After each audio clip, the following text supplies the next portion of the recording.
Hello, Spectrum friends. Hi guys, welcome back to Spectrum Art. It is Maddie and Madison with Spectrum Art, and I am super excited for today's video. Why? Because I am praying, my fingers are crossed that this is going to go ahead and work. We've attempted to do something like this before. What we're actually making is what? Faux vellum. That's right. We are going to be making faux vellum today. So faux, of course, means fake or, copy of or whatever however you want to say it. And vellum is a translucent paper type of paper, almost like a wax paper, right? But we're going to attempt to actually make regular images and turn them into vellum. This is just regular copy paper. Now, as I mentioned, we had attempted to do this before.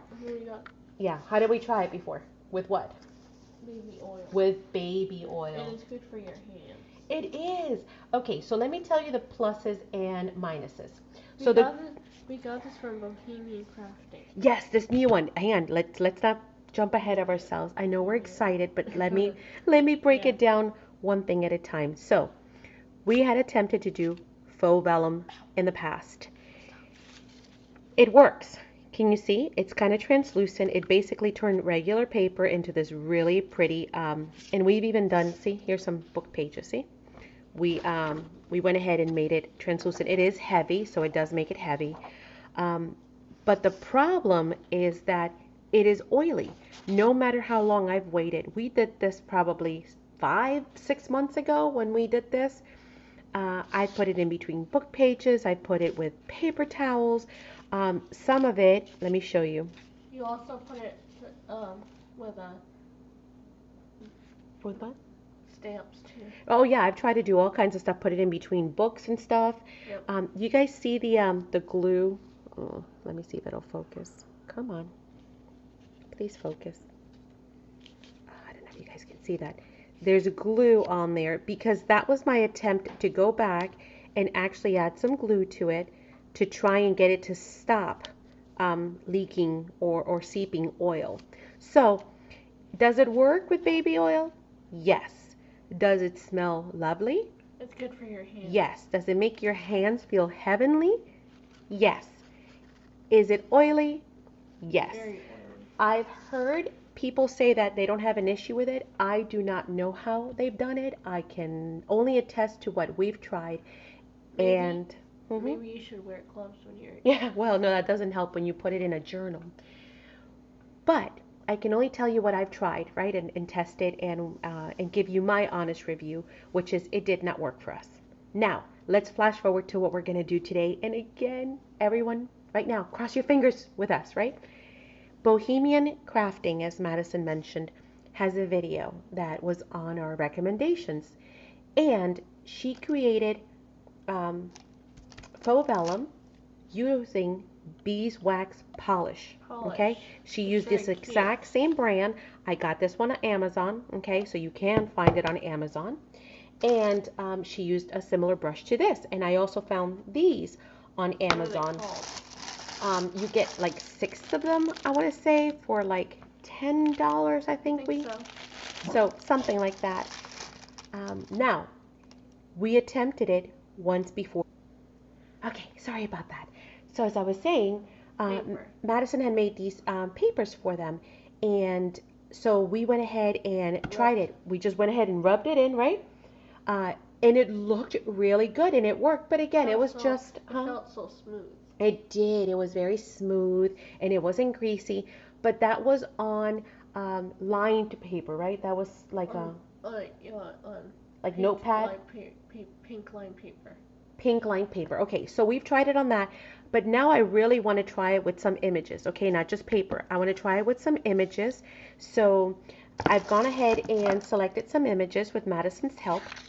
We picked some things that we think would look pretty cool, and these are just free images that I found online. Okay, guys. So I mean, it's not a kit. It's not, it's not a digital or anything like that. So I know I usually try to share with you guys what I'm using. These are just free images that we found by actually, just Googling. That's all we did. We typed it in the search engine.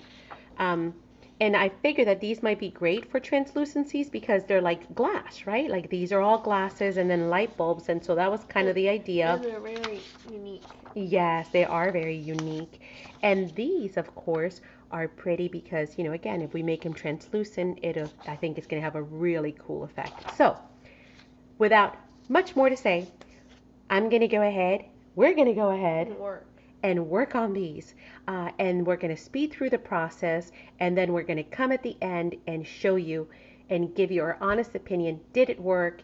Is it greasy? Will it withstand being used in your crafting without worrying about damaging anything next to it, in front of it, behind it? So we'll find out together. Here we go.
We're done.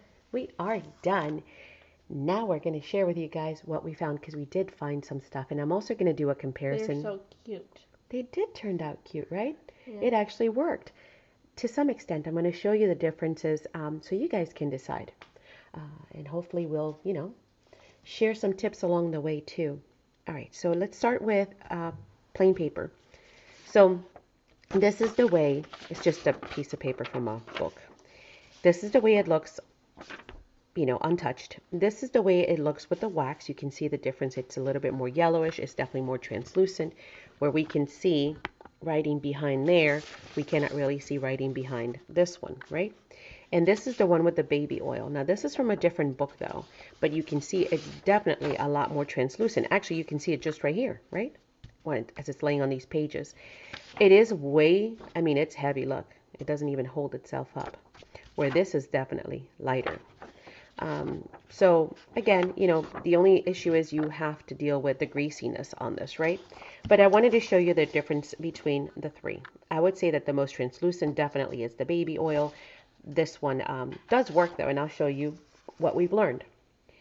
So if you guys remember, we started with these, and you can see now, the yellowing from the wax versus an untouched. So I printed a second set untouched so you guys can do a side-by-side comparison. This was a failure, not because of the process, but because we didn't think through the fact that the images matter. Okay, so word to the wise, images matter. I'll show you what I mean. If you notice here, let me grab an untouched piece. If you notice where it's clear, come on, focus. Where it's clear, sorry, I'm trying to get the lights to cooperate there. You can see through it. Where there's the moon, see the moon? You can see the writing through the moon, but not hardly anywhere else. And even on this red, this one too, you can see the writing. Why? Because the colors we picked are way too dark. So none of these really work. Maybe this one will work, but definitely not this one. You won't be able to see anything except maybe, again, in the moon where it's clear. See? So we learned that when we're going to pick images, so those are those two, right? Let's put those to the side. When we picked images, ones like these, and you can kind of see it right here, see? Where it's clear, obviously you can see. And we thought even something as light blue would show. Not really, see? You can't see anything behind it. However, on this one, you could totally see stuff behind it. And on this one, because they're clear. Again, let me bring them up close so you can see what I mean. We can see writing behind that. We can see some writing here on the belly of the whale, if it focuses, right? But on this one, there, you can see the writing on the light side. But if you notice on the praying mantis in a bottle,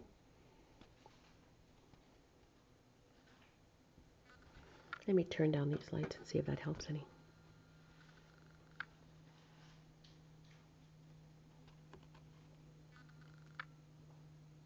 You really can't see much. Same thing with the mermaid. You can see some back here where it's light, but you really can't see much around her body. Okay, so after we were done with those and these, and again, see, you can see through the bird perfectly well, but and the white parts of the bottles.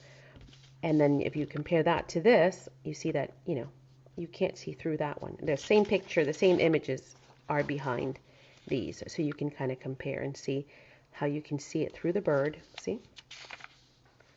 I can see those images there, where here, not really, right? Okay.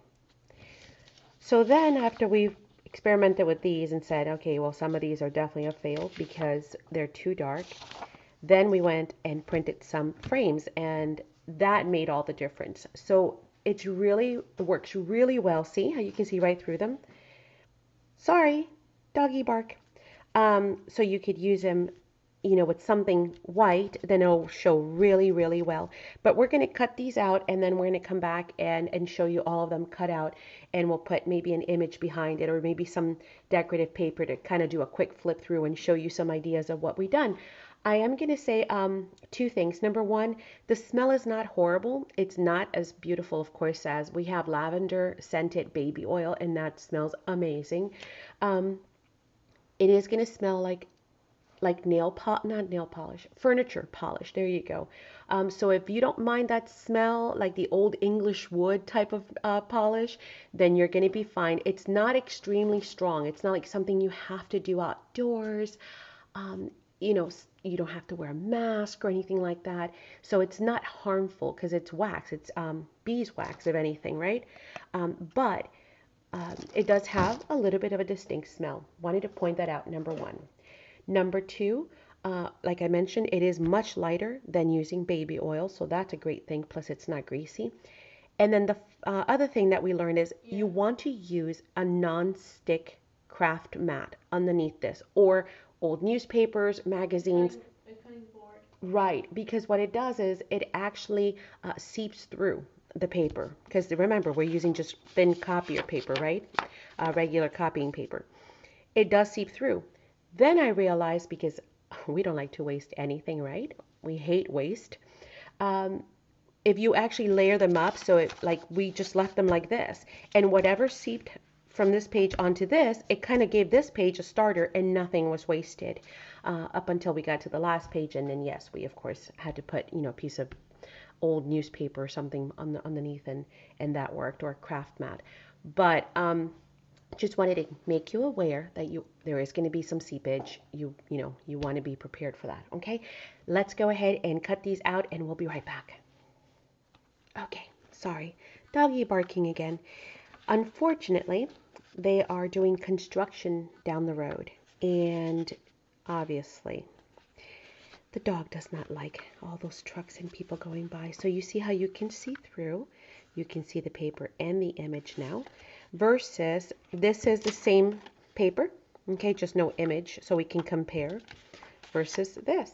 So we see the difference between that and that, right? All right. So we did some of those. Of course, no project would be complete without Madison getting in some what? Harry Potter. Some Harry Potter. So we did some Harry Potter faux vellum frames, which are super cool. They're cute. Yes, they are. Oh, I like this one. I like it because it's got like on the bottom. Can you guys see that? Wait, let me see. It's got like your ticket. And again, these are just free printables that we found online. So just do some searches for the themes you like. This one was kind of cool because I purposely left it this way. I wanted to try something else, which was, what if we actually left some of it clear and some of it not? And it creates like this cloudy window kind of effect, which I thought was really cool. So there's something else for you to try. We did a whole bunch of different florals. I'm not going to bore you and show you all of these, but you can see all these gorgeous, gorgeous frames. Then, They're of course, adorable. Stinking adorable. And then, of course, what other project that we did would be complete without Madison getting in somewhat? Paris. Some Paris, indeed. So we did some Paris. Here's another one. Look at this one. How cute, the cafe. And some birds. And we even found a fairy one, some sewing ones. Look how cute that is, right? There we go. Let me bring up the light. And then, of course, no. Alice in Wonderland. Yeah, nothing would be complete in my world unless we get some Alice in Wonderland. So I found these images of playing cards. And the Cheshire Cat, and the Mad Hatter, and the White Rabbit, and then we even found some with some hats. Yeah, with some colors. So I mean, look how cool those frames are, right? So I hope this has given you some inspiration. Hopefully you guys will go out, thank you, and try. Look at how many we got done. We'll try this, and you know, is it economical? Is it feasible? Let me show you what we've used. So we used quite a bit of it, you know. I mean, not horrible. That's a hair from one of the brushes. But we did use quite a bit of it. Do I think that this is something that I would do all the time? No. Do I think it's a good method to have for when you want to do something different, one or two, you know, or maybe like this, 20, and just have them in your stash as something extra to put inside of a journal or something that you're doing? Yes. But in the long run, do I think that, let's see, this was 10, and I did go back and look on Amazon just to make sure that I would give you guys the right price. This was 10, and the brushes were $12, and there were 6 of them, so $2 a piece. Do I think that it would make sense economically to do, you know, hundreds of these? No, you're probably better off buying vellum. Baby oil is $1 at the dollar store or at the pound store, right? And you get a big old bottle of it. Definitely more economical than doing this. How to actually, you know, how long you have to wait and heat set it and all that stuff again to ensure. You like that one? Oh, that's a cute one. Yeah, that's a cute image. That's kind of cool. Thank you, Madison. So again, I leave it up to you guys, but you know, at least I've given you some feedback, and I've walked through the process, and I've discovered some things for you guys, and hopefully that, you know, helps you out. But it is fun to try. It is fun to have. It's not going to go bad anytime soon, so we'll have this in the art studio for a long, long time and use it whenever we need it. It's on demand, so that makes it, you know, easy to work with and definitely a good tool to have. Thank you so much for watching. Yeah, for watching, for hanging out with us. Let us know what you think about the process. And we hope that you guys come back soon. Make sure that if you enjoyed this video, please share it. Like it. Please like it. It's what keeps us coming back to make more stuff for you guys, right? Share it in your groups. That's right. Pass it along to a friend because they just might never have heard of this technique. And once again, thanks for those who inspire us as well, so we can bring more content and pass it along to you guys. Have a blessed day, everyone. Bye. Bye.